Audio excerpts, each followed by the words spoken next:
The sound of shattering crystal silenced the entire restaurant. Everyone froze. At the center table, Sheikh Zayed al-Hassan, a man worth $50 billion, stood up, his face twisted in fury. He was about to storm out and destroy a merger that would save the city's economy. The manager was shaking. The CIO was sweating. It was over. But then, a waitress, invisible, ignored, holding a tray of dirty dishes, stepped forward. She didn't speak English. She spoke a dialect of Arabic so rare and aristocratic that the billionaire stopped dead in his tracks. That was the moment the balance of power shifted forever. The air inside the Obsidian, Manhattan's most exclusive private dining club, was always kept at a crisp 68 degrees. But tonight, Charlotte Evans felt the sweat trickling down her back beneath her polyester uniform. It wasn't the heat. It was the terror radiating off the men at table 1. Charlotte kept her eyes on the floor. That was rule number 1 of being a ghost. In a room filled with men wearing Brioni suits and Patek Philippe watches, a 30-year-old waitress with frayed shoelaces didn't exist. She was just a pair of hands meant to pour sparkling water and vanish. "This is an insult," the deep voice boomed. It wasn't loud, but it carried the weight of a gavel striking a death sentence. Charlotte paused, the pitcher of San Pellegrino hovering over a crystal glass. She knew that voice. Not personally, of course, but she knew the cadence of authority. It belonged to Sheikh Zayed al-Hassan. He controlled the largest sovereign wealth fund in the Middle East. He was in New York to acquire Vanguard Tech, a failing American robotics giant. If he signed, thousands of jobs would be saved. If he walked, the company would be liquidated by morning. "Your Highness, please," stammered Preston Walsh, the floor manager of the Obsidian. Preston was a man who greased his hair back too tight and smiled with too many teeth. He was currently hovering nervously behind the CEO of Vanguard, a man named Richard Sterling. Wait, no, Richard Stone. Sterling was on the forbidden list. Richard Stone wiped his forehead with a linen napkin. "Sheikh Zayed, the terms are standard. We just need a little flexibility on the IP rights." Zayed didn't sit. He stood, buttoning his jacket. The movement was slow, deliberate, and terrifying. "I flew 12 hours from Dubai, not for standard, Mr. Stone. I came for excellence. I find only mediocrity and greed." Zayed turned to his entourage, 3 men who looked like they could dismantle a tank with their bare hands, and switched to Arabic. It was a rapid, aggressive Gulf dialect, muttered under his breath, intended only for his own people. "These vultures think I am a fool with deep pockets. They try to sell me a hollow shell and hide the debt in the subsidiary clauses. Let us leave. The air in here reeks of desperate thieves." Preston, the manager, sensing the deal was collapsing but not understanding a word, stepped forward with a desperate, oily smile. "Can I get you anything else, Your Highness? Perhaps a vintage Dom Perignon on the house to celebrate the, discussions?" Zayed looked at Preston with eyes that looked like dark obsidian. He said nothing. He simply turned his back. The room was silent. The deal was dead. Richard Stone looked like he was going to vomit.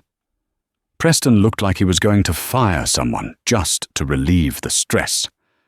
Charlotte, standing 3 feet away, felt a familiar, sharp pain in her chest. It was the ache of knowledge. She knew exactly what Zayed had said. She knew why he was leaving. It wasn't just the greed. It was the hidden debt in the subsidiary clauses. Vanguard Tech was trying to trick him. She should stay silent.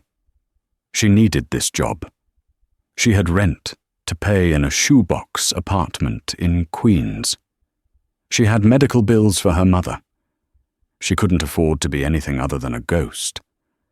But then Zaid's chief advisor muttered in Arabic. A shame. The technology is actually sound. If only they were honest. If only they were honest. The injustice of it clawed at Charlotte's throat. It reminded her of everything she had lost 5 years ago.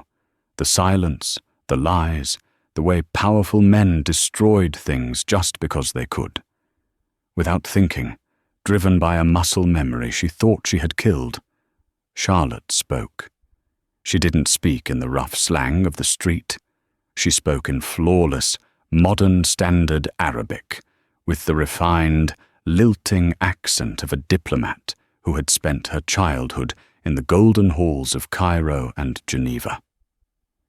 "The technology is sound, Your Highness," she said, her voice clear and steady, cutting through the silence of the restaurant. "And the debt is only in the beta division. If you excise that subsidiary, the asset is clean." The silence that followed wasn't just quiet. It was a vacuum. The world stopped. Preston dropped his tablet. It clattered loudly on the parquet floor. Sheikh Zaid Al-Hassan stopped. He didn't turn around immediately. He stood there, his back to the table, his shoulders rigid. The tension was so thick, it felt like the air pressure had dropped.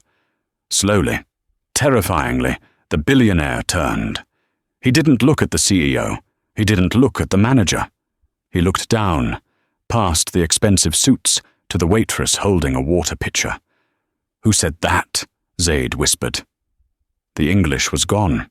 He spoke to her in Arabic now, testing her. "Who speaks of my business?" Charlotte didn't cower. She straightened her spine, a reflex from a life she had buried. She met his gaze. "I did, Your Highness," she replied in Arabic. "Forgive the intrusion. But it would be a waste to let a diamond fall into the dust simply because the setting is dirty." Preston recovered from his shock and lunged forward, grabbing Charlotte's arm hard enough to bruise. "You stupid girl!" he hissed, his face purple. "Get out! You're fired! Get out of my sight right now!" He tried to drag her away, treating her like a sack of trash. "I am so sorry, Your Highness. This is just the help. She's mentally unstable. I will have security remove her. Remove your hand from her arm," Zaid said. His voice wasn't loud. It was barely a murmur, but it had the lethality of a sniper shot. Preston froze. Excuse me?" I said. Zaid walked closer, towering over the manager. "Remove your filthy hand from her arm. Before I have my security, remove it from your body." Preston snatched his hand back, as if he'd touched a hot stove. He trembled, backing away. I... Zaid ignored him completely. He stepped into Charlotte's personal space. He smelled of oud wood and expensive tobacco. He studied her face, her tired eyes, the lack of makeup, the cheap uniform that was 2 sizes too big. He looked for the crack in the facade. "You speak the language of the courts," Zaid said, switching back to English, his eyes narrowing. "Waitresses do not speak the dialect of the courts, and they certainly do not understand the intricacies of subsidiary debt structuring." He leaned in closer. "Who are you?" Charlotte felt her heart hammering against her ribs like a trapped bird. If she told him, her anonymity was gone. If she told him, the scandal would resurface. But she looked at Preston, cowering in the corner. She looked at the arrogant CEO who had tried to swindle the sheikh. She took a breath. "My name is Charlotte," she said softly. "I'm just the waitress."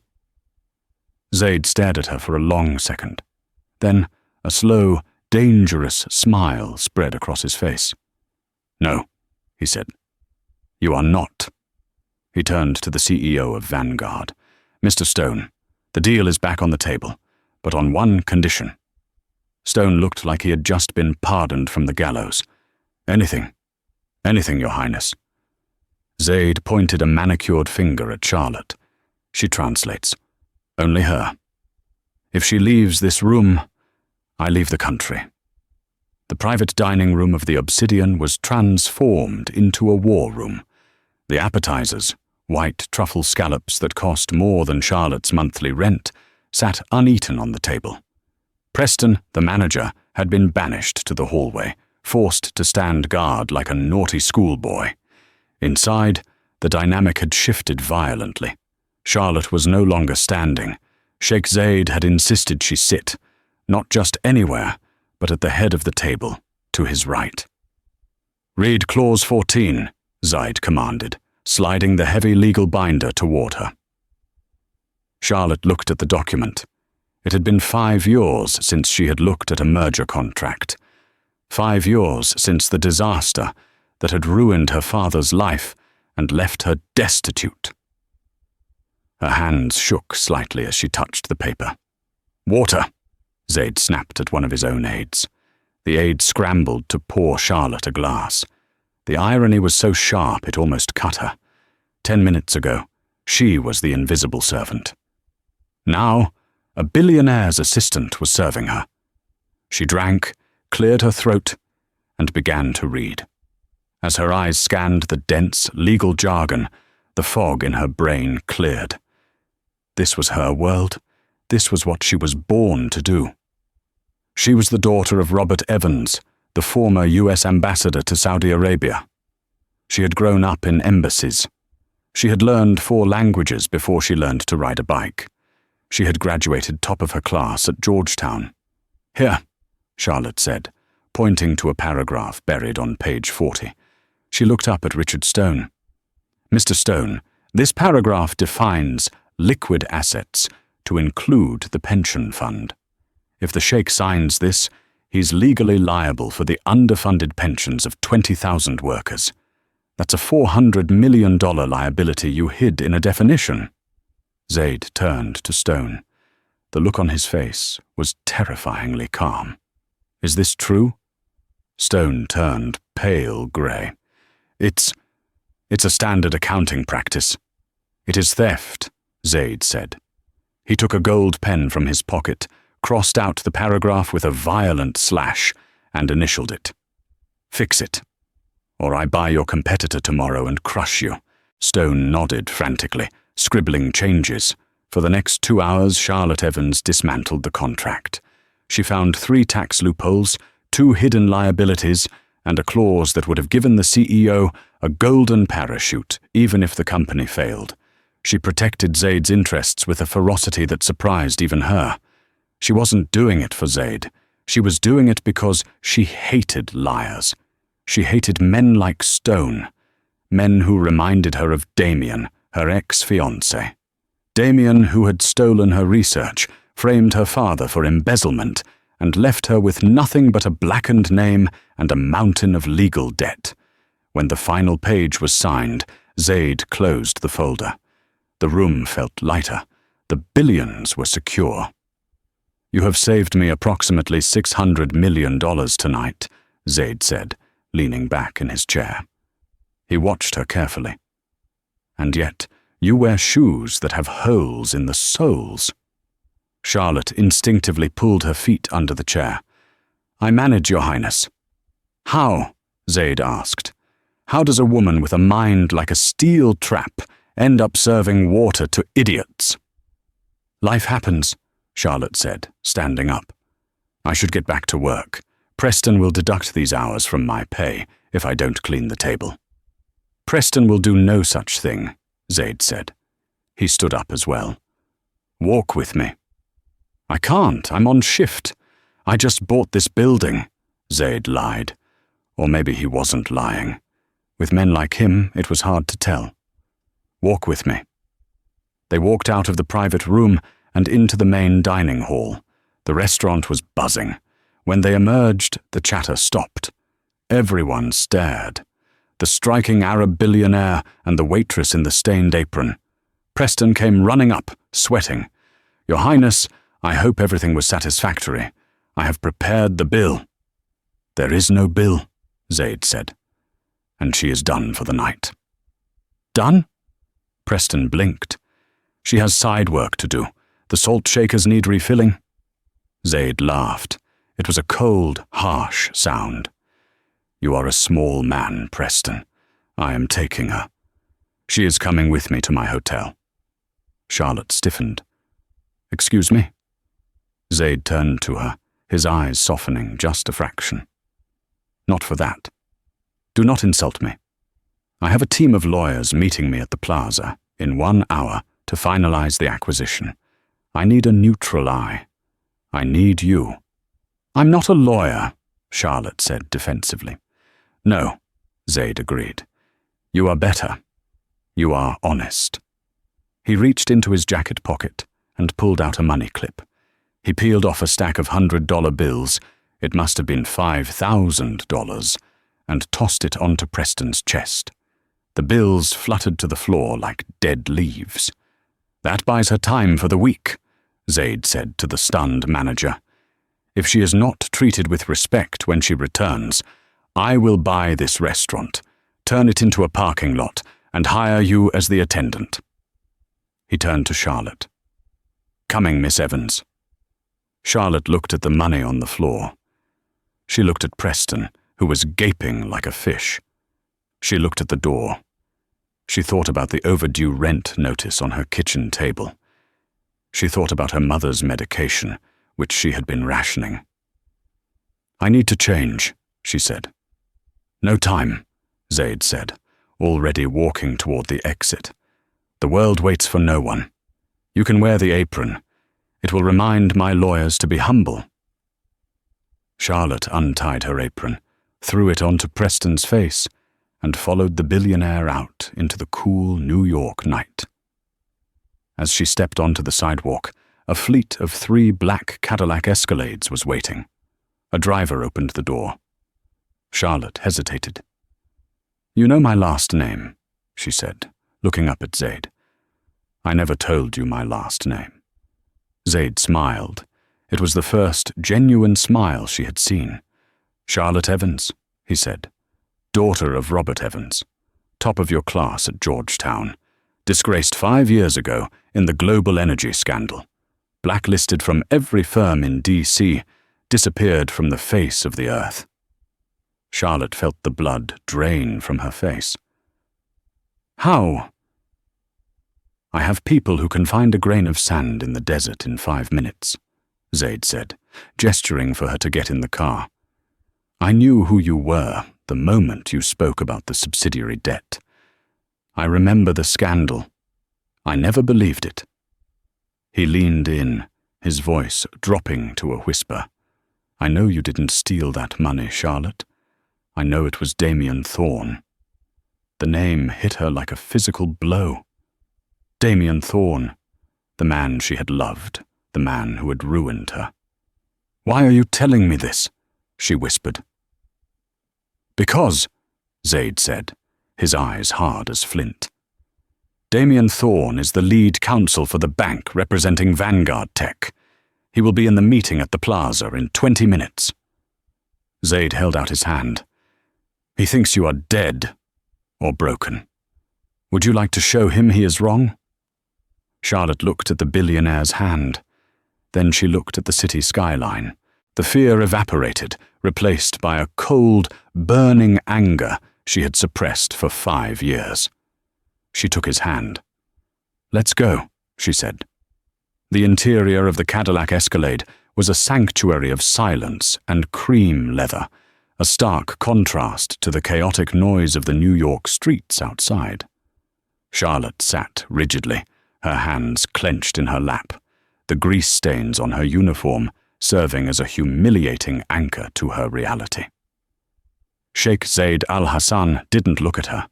He was typing furiously on a tablet, the blue light illuminating the sharp angles of his jaw. "We have 20 minutes, Zaid said, his voice cutting through the hum of the engine. "My team has secured a suite at the plaza. You cannot walk into a boardroom looking like a victim. Victims get eaten, predators get signed." Charlotte looked down at her worn sneakers. "I don't have clothes for this, Zaid, Your Highness. And I don't have the money to buy them." Zaid stopped typing. He turned to her, his expression unreadable. "Money is a tool, Charlotte. Nothing more. Tonight you are not spending money. You are an investment. He pressed a button on the intercom. Driver, the service entrance. Have the stylist meet us at the elevator. When the car slid into the private garage of the Plaza Hotel, the world shifted gears. Charlotte was whisked out of the car and into a service elevator that moved so smoothly she barely felt it rise. When the doors opened on the penthouse floor, a woman with silver hair and a measuring tape around her neck was already waiting. 5 minutes, Madame Clotilde, Zaid commanded, checking his watch. She needs armor, not a ball gown. Something that says she owns the building. Charlotte was ushered into a bedroom larger than her entire apartment. Clothes were flying. The smell of hairspray and expensive perfume filled the air. There was no time to think, no time to panic about seeing Damien. She was stripped of the polyester waitress uniform, the symbol of her 5 years of penance, and shoved into a bathroom to wash the scent of kitchen grease from her skin. When she emerged, wrapped in a towel, Madame Clotilde held up a suit. It wasn't black. It was a deep, blood-red silk pantsuit, tailored to perfection, with a sharp blazer that accentuated her waist and shoulders. Put this on, the stylist said. And these.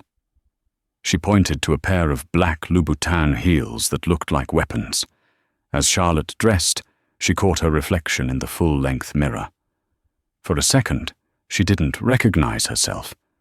The exhausted waitress with the dark circles under her eyes was gone. In her place stood Charlotte Evans, the prodigy, the woman who could memorize a 400-page contract in a night, the woman who had been framed. She stepped out into the living area of the suite. Zaid was pouring 2 fingers of amber liquid into a crystal glass. He looked up, and for the second time that night, he paused. Better, he said, handing her the glass. Drink, it's whiskey. It burns, but it wakes up the predator. Charlotte took the glass. Her hands were steady now. You said Damien Blackwood is the lead counsel, she said, testing the name on her tongue. It tasted like ash. He is, Zaid said. He has been boasting all week about how he is going to crush the gullible Arab money. He thinks he is walking into a slaughterhouse to kill a sheep. Zaid stepped closer, his dark eyes locking onto hers. He does not know I have brought a wolf. I haven't practiced law in 5 years, Charlotte whispered, a sudden wave of doubt crashing over her. They revoked my license. I'm a waitress, Zaid. I refill ketchup bottles. A license is a piece of paper, Zaid said fiercely. Your mind is the weapon. Do you remember the details of the Solaris deal? The one you were framed for? I remember every line, Charlotte said, her voice hardening. I remember the fraudulent wire transfers Damien hid in the Cayman accounts. I remember how he forged my digital signature. Good. Zaid checked his watch. Because the structure of the deal he is presenting tonight uses the exact same shell company architecture. He is lazy. He thinks no one is smart enough to catch him twice. Zaid offered her his arm. It was a gesture of old-world chivalry, but it felt like a partnership. Are you ready to take your life back, Charlotte? Charlotte finished the whiskey in one swallow. The burn felt good. It felt like fuel. I'm ready, she said. The boardroom at the Plaza Hotel was a cavern of mahogany and tension. 12 men sat around the long table. The air was thick with the smell of stale coffee and aggressive cologne. At the far end sat Damien Blackwood. He looked exactly as Charlotte remembered, perhaps even more handsome, which made him all the more repulsive. He had the kind of face that belonged on a campaign poster. Square jaw, blue eyes, hair swept back with careless perfection. He was laughing at something the CEO of the bank was saying, leaning back in his chair with the arrogance of a man who had never lost. The double doors swung open. Gentlemen, Sheikh Zayed's voice boomed. He walked in, radiating power. The room scrambled to stand up. "Your Highness," Damien said, smoothing his tie. He didn't look worried. He looked bored. "We were beginning to think you got cold feet. We have the revised contracts ready for signature." "I do not get cold feet, Mr. Blackwood," Zayed said, taking his seat at the head of the table. "I simply decided to bring my own legal counsel. I felt your team was lacking in transparency." Damien chuckled, a condescending sound. "Your Highness, with all due respect, we have the best lawyers in New York. Who could you possibly bring at this hour who understands this deal better than we do?" Zayed didn't answer. He simply gestured to the open door. Charlotte stepped in. The click of her heels on the parquet floor was the only sound in the room. She walked out of the shadows and into the light of the chandelier. The red suit blazed like a warning flare. Damien Blackwood dropped his pen. His mouth opened, but no sound came out. He looked like he was seeing a ghost. The color drained from his face so fast it looked painful. "Hello, Damien," Charlotte said. Her voice was cool, level, and utterly terrifying. "Charlotte," Damien croaked. He stood up, knocking his chair over. This is impossible. You're gone?" Charlotte finished for him. She pulled out the chair next to Zayed and sat down, placing a blank notepad on the table. "I was. But I heard you were structuring a deal with a multi-layered debt obligation using a Cayman subsidiary. And you know how much I love a Cayman subsidiary." The room was silent. The other bankers looked from Damien to Charlotte, confused. They knew the story, of course. Everyone knew the story of the disgraced Charlotte Evans. But seeing her here, at the right hand of one of the richest men in the world, shattered their reality. "This is a joke," Damien stammered, his composure cracking. "Your Highness, this woman is a convicted fraudster. She was disbarred. She cannot be here. I refuse to negotiate with a criminal." "Sit down, Damien," Zayed said. He didn't raise his voice. He didn't have to. "If you leave, the deal is dead, and I will tell every investor in the Gulf that your bank is incompetent." Damien slowly righted his chair and sat. He was sweating now. He couldn't take his eyes off Charlotte. "Let's look at page 52, Charlotte said, opening the binder in front of her. She didn't need to read it. She knew Damien's playbook. The Alpha Holding Company. It's registered in Delaware, but the liquidity flows through a shell in Zurich, doesn't it? Damien swallowed hard. That's standard tax efficiency. "No," Charlotte said sharply. "It's a mirror of the Solaris structure.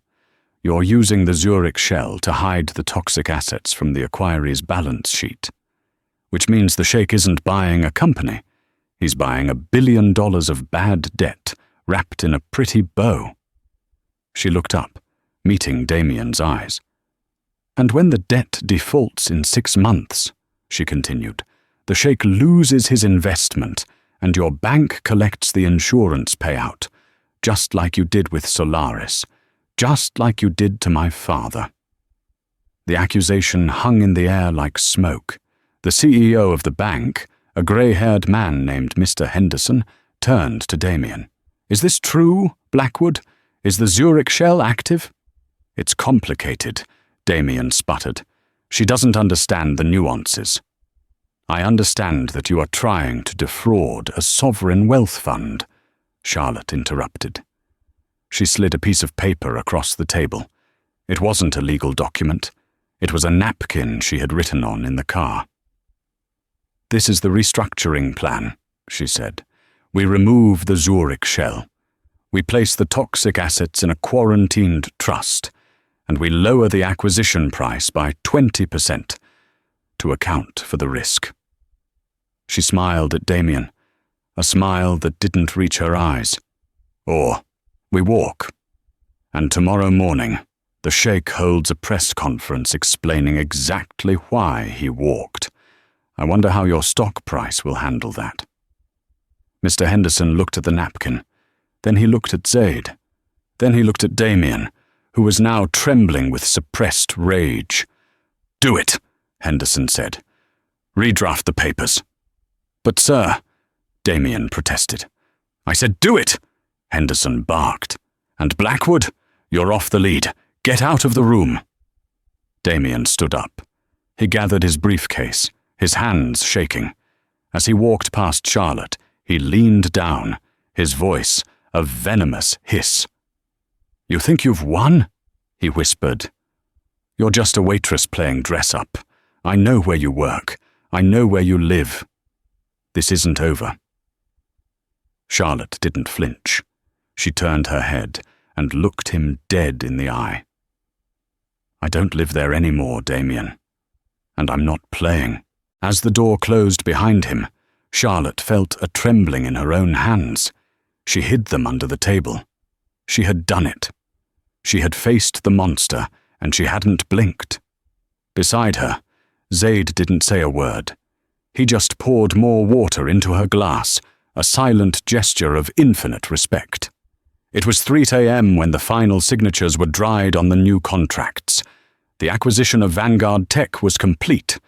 Zaid had saved a fortune, and the bank had been forced to capitulate to every single one of Charlotte's demands. When they exited the plaza, the rain had stopped. The city was quiet. "You were magnificent," Zaid said. They were standing on the sidewalk waiting for the car. The adrenaline was fading, leaving Charlotte feeling hollow and exhausted. "I was terrified," she admitted, leaning against the stone pillar of the hotel entrance. "I thought I was going to pass out when he walked in." "But you didn't," Zaid said. "That is what matters. Courage is not the absence of fear. It is acting in spite of it." He turned to face her. The streetlights cast long shadows across his face, making him look more like a warrior king than a businessman. "I have a proposition for you, Charlotte." "I can't be a waitress anymore," she said, letting out a dry laugh. "I think I just violated my employment contract by walking out."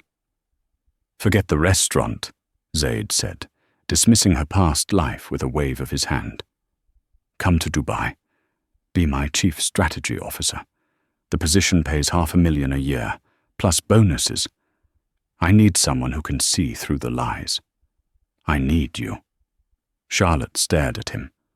"Dubai? Zaid, I can't just leave. My mother is in a care home in Queens. I have debts." "Bring her," Zaid said. "We have the best hospitals in the world. As for the debts, consider them paid as a signing bonus." It was a fairy tale offer.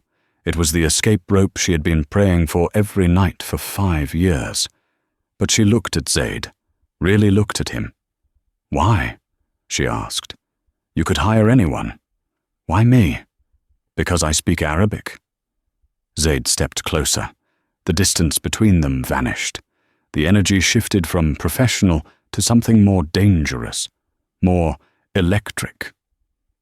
"Because," he said softly, reaching out to tuck a stray strand of hair behind her ear. His fingers lingered on her jawline. "For 10 years, I have been surrounded by people who tell me what I want to hear. Tonight, you were the first person to tell me the truth, even when it cost you." He looked at her lips, then back to her eyes.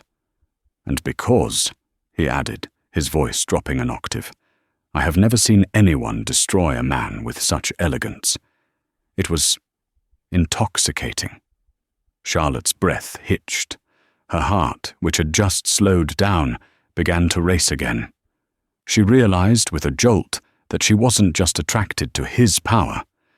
She was attracted to him, to the man who had seen her when she was invisible. She started to speak, but a blinding flash of light cut her off. Flash! Flash! Flash! Charlotte stumbled back, blinded. "Mr. Al-Hassan! Mr. Al-Hassan! Is it true?" A swarm of paparazzi seemed to materialize out of the darkness. Cameras were clicking furiously. Microphones were shoved into their faces. Is it true that your new legal advisor is actually a waitress from the Obsidian? A reporter shouted. Charlotte Evans! Are you the same Charlotte Evans indicted for the Solaris fraud? Mr. Al-Hassan, are you sleeping with your staff?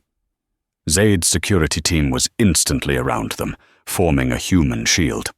Back! Get back! The bodyguards shouted. Zaid grabbed Charlotte by the waist, pulling her tight against his side to shield her face from the cameras. Get in the car, he ordered. They dove into the back seat of the Escalade. The door slammed shut, cutting off the noise, but the flashes still exploded against the tinted windows like lightning. How did they know? Charlotte gasped, her hands shaking uncontrollably. Nobody knew I was here. Nobody knew who I was.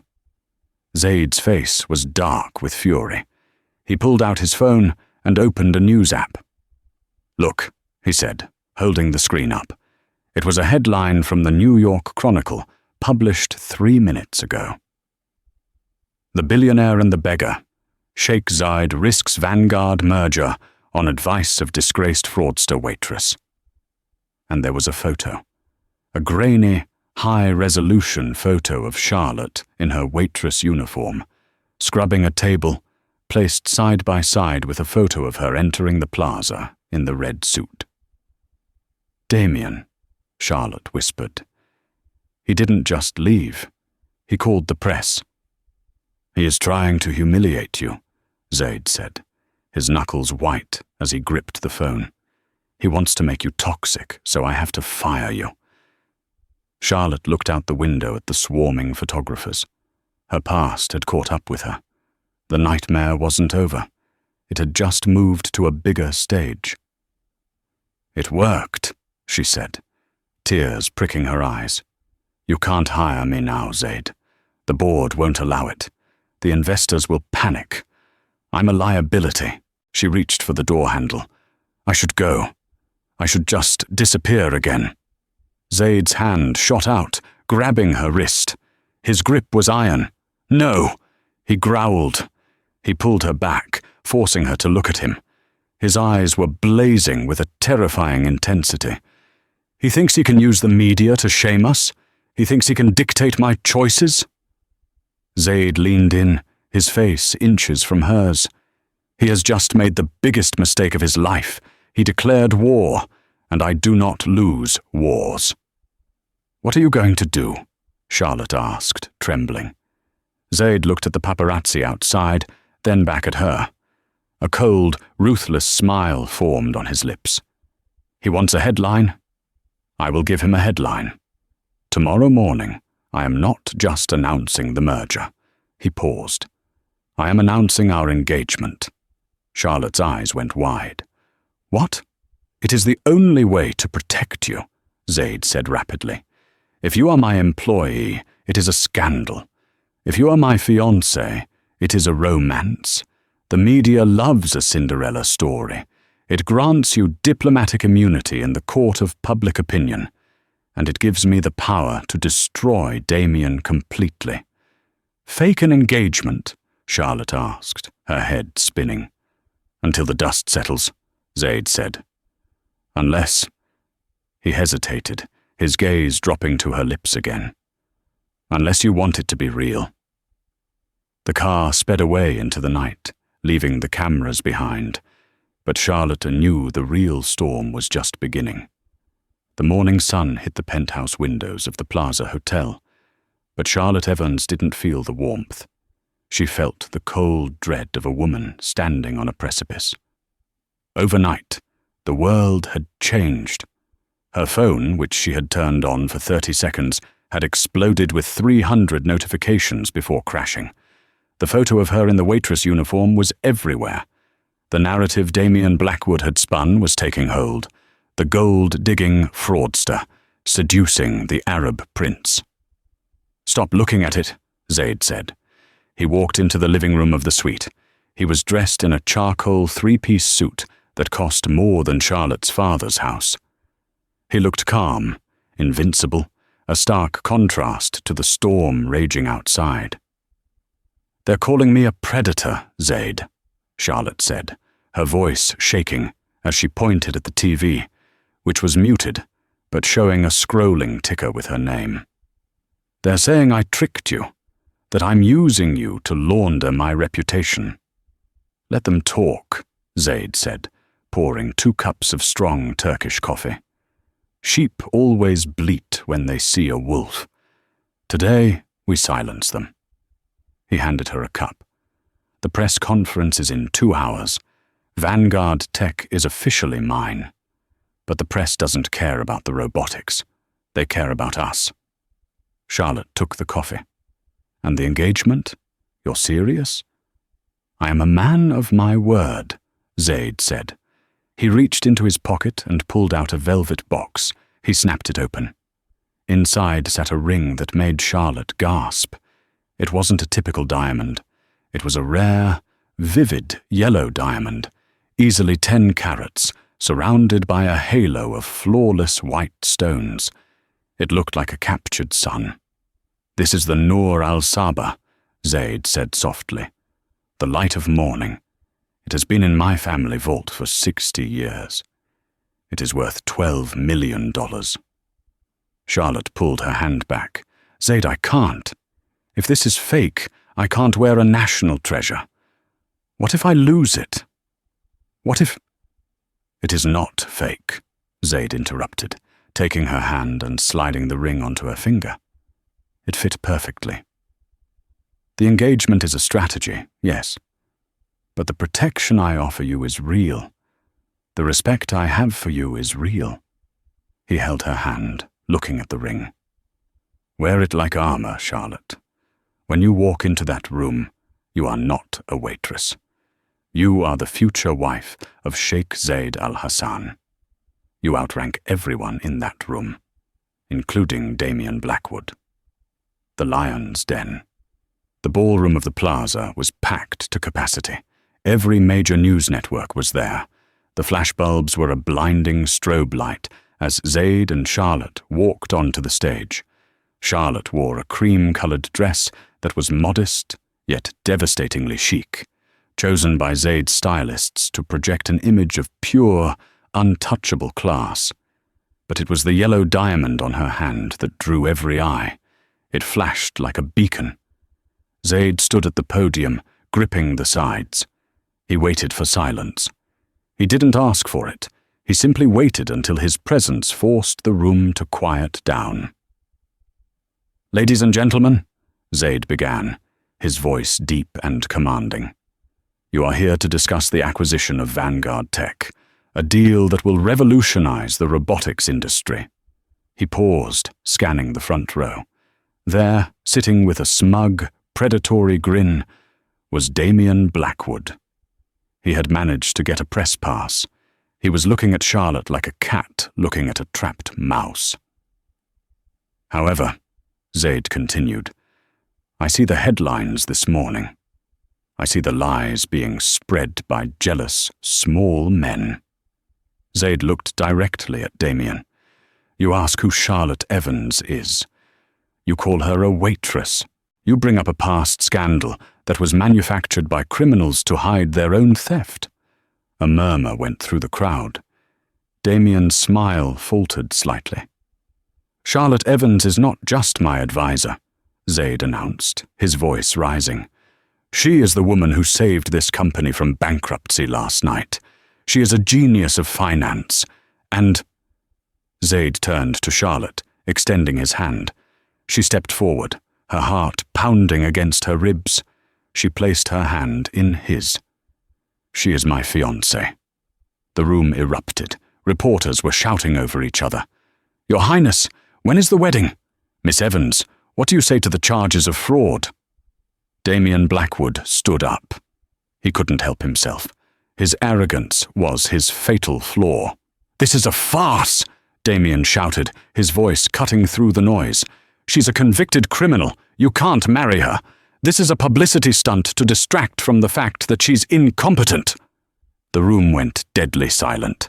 Everyone turned to look at the lawyer who had dared to interrupt the sheikh. Zaid didn't shout back. He smiled. It was a cold, terrifying smile. "Mr. Blackwood," Zaid said into the microphone, "I was hoping you would speak up." Zaid pressed a button on the clicker in his hand. The massive screen behind him, which had been displaying the Vanguard logo, changed. It wasn't a wedding announcement. It was a bank statement. "This," Zaid said, pointing to the screen, "is a transaction record from the Zurich Alpha Trust. It is dated 5 years ago, the day Charlotte Evans was framed." Charlotte looked at the screen. Her breath caught in her throat. It was the smoking gun, the document she had searched for, but never found. "You see," Zaid explained to the stunned room, "when I decided to acquire Vanguard, I had my cybersecurity team audit every lawyer involved in the deal. We found this. It shows a transfer of $5 million into a personal account." Zaid zoomed in on the account name. Beneficiary, Damien J. Blackwood. The flashes went crazy. Damien's face turned the color of old paper. He looked around, looking for an exit, but security guards had quietly moved to block the doors. That's a fabrication," Damien shrieked, his voice cracking. "That's fake. He's lying." "It is authenticated by the Swiss Banking Authority," Zaid said calmly, "and I have already forwarded it to the district attorney, along with the wiretaps from last night, where you admitted to your colleagues that you were planning to sabotage my deal." Zaid looked down at Charlotte. "You wanted to know who ruined your life, Charlotte? You wanted justice? Here it is." Charlotte stepped up to the microphone. For 5 years she had been silent. For 5 years she had taken the abuse. Now she looked down at the man who had destroyed her father and stolen her future. "Damien," she said. Her voice was steady, amplified through the speakers. "You once told me that the truth doesn't matter. Only the narrative matters." She raised her hand, the $12 million diamond catching the light and blinding him. "Here is the new narrative. You're fired." 2 FBI agents, who had been waiting in the wings at Zaid's request, stepped out. They walked down the aisle, handcuffed Damien Blackwood in front of the entire world, and read him his rights as the cameras rolled. As he was dragged away, kicking and screaming, the room broke into applause. It wasn't polite applause. It was the roar of a crowd that had just witnessed a public execution. Zaid turned to Charlotte. He didn't care about the cameras anymore. He pulled her into his arms and kissed her. It was supposed to be for the show.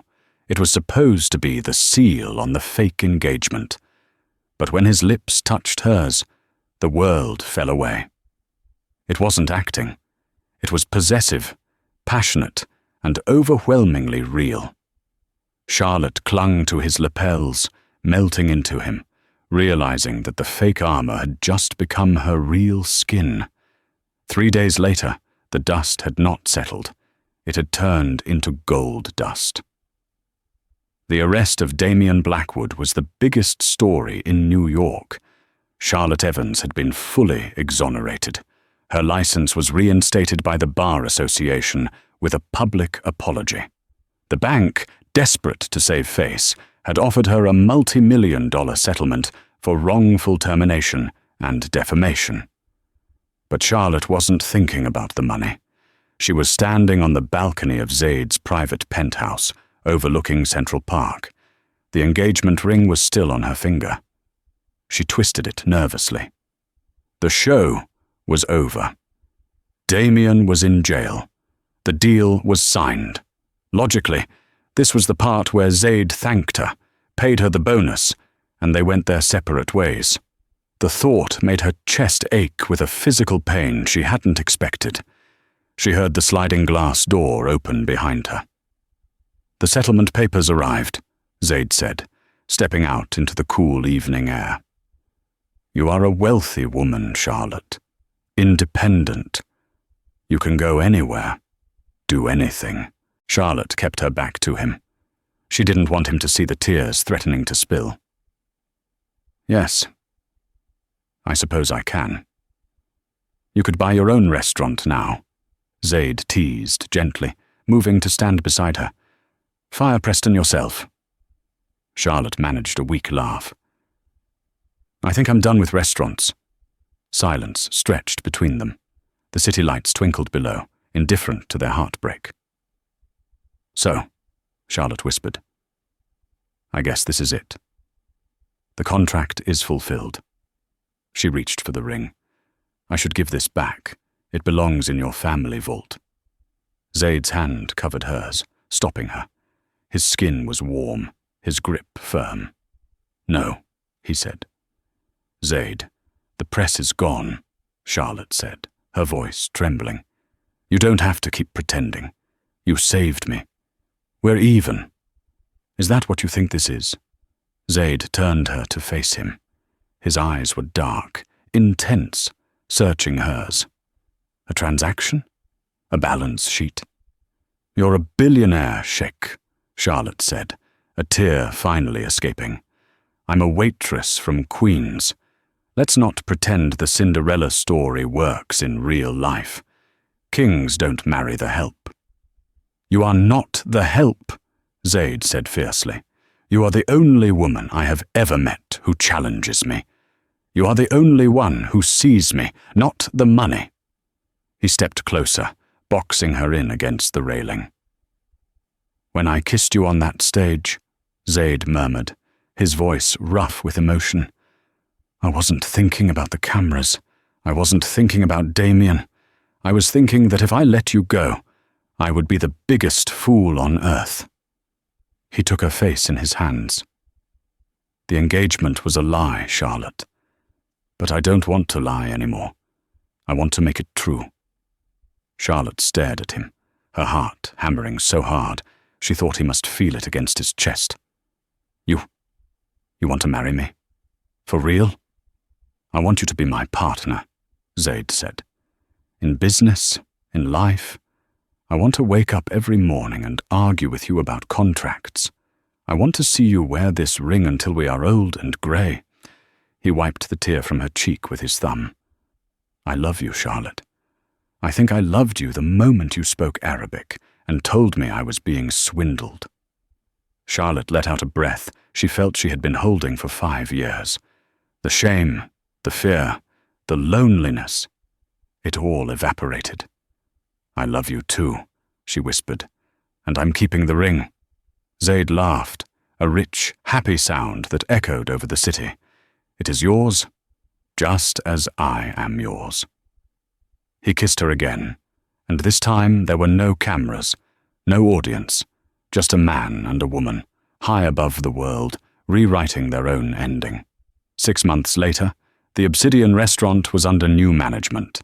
Preston Walsh was no longer the manager.